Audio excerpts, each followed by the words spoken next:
Hi everybody, it's Honest John again. Now the big news is that Christie has been cleared of any wrongdoing in the Bridgegate scandal in New Jersey. The person who cleared him was Christie. Well, to be exact, it was Christie's lawyer, Randy Mastro. The lawyer that Christie hired at taxpayers' expense to investigate the Bridgegate scandal. Now, only an idiot would expect that the report would have said anything else than that Christie was a fine and wonderful guy who did absolutely nothing wrong.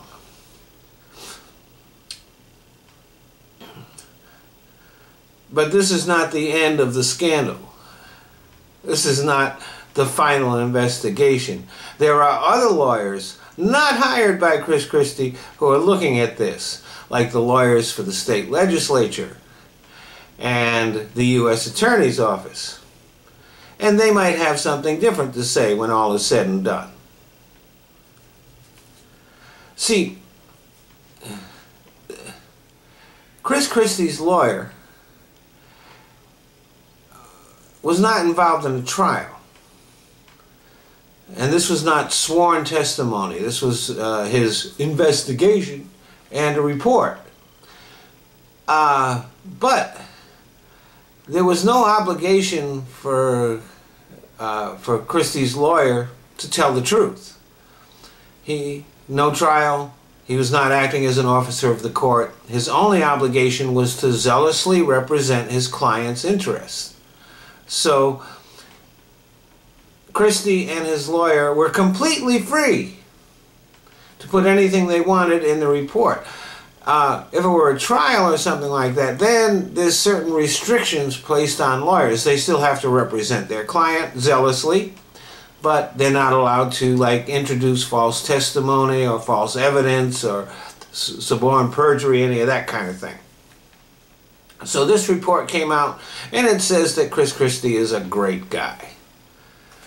But there are other lawyers that are, and by the way, this report cost the New Jersey taxpayers over $1 million. But like I said, there are other lawyers investigating this case that are not hired by Christie. And so this scandal is far from over. This investigation is nowhere near being the final word. And they're not just investigating Bridgegate. They're investigating other things, like the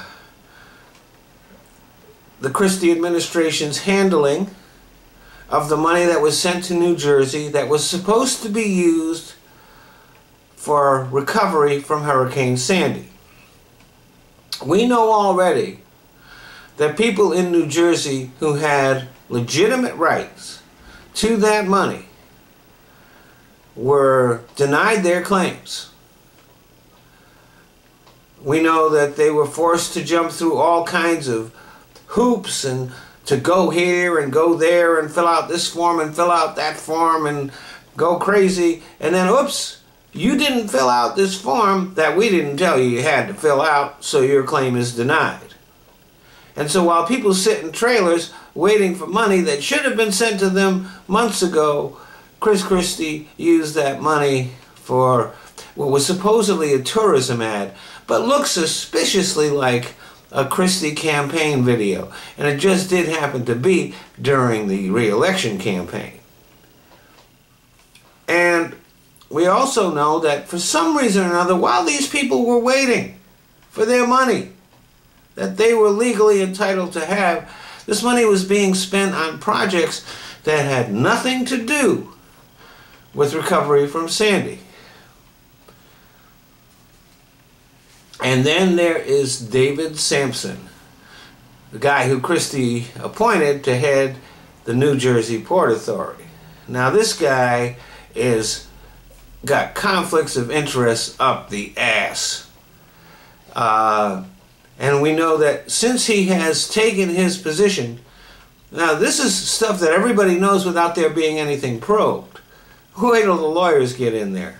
Because we know that since David Samson has been put in charge of the Port Authority, the Port Authority has done a lot of really cool things for the clients of David Samson's law firms.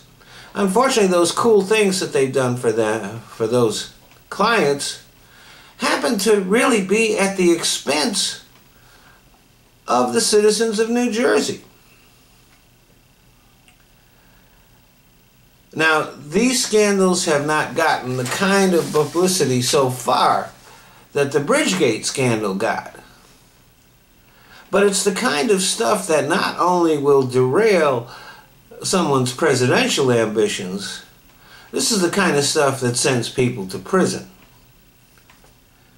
In the meantime, we've got the report, which cost the taxpayers over $1 million, and is so badly written and ham-handed that it sheds no light on the Bridgegate scandal. As a matter of fact, none of the principal players were interviewed.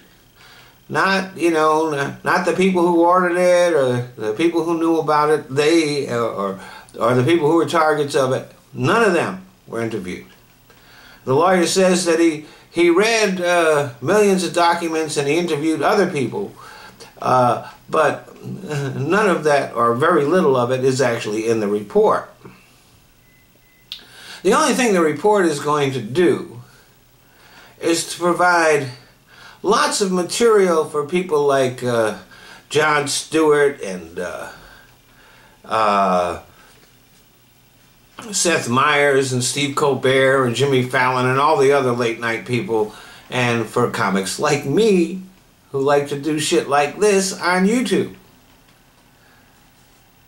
So Christie is in the clear, according to Christie. Unfortunately for the governor, his lawyer isn't the only one investigating the crime. I'll bet you every criminal that ever was in jail wished that their lawyer had been in charge of investigating instead of that fucking prosecutor that put them in jail.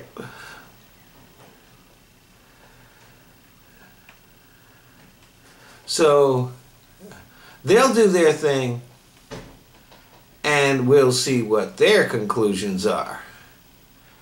Thanks for listening.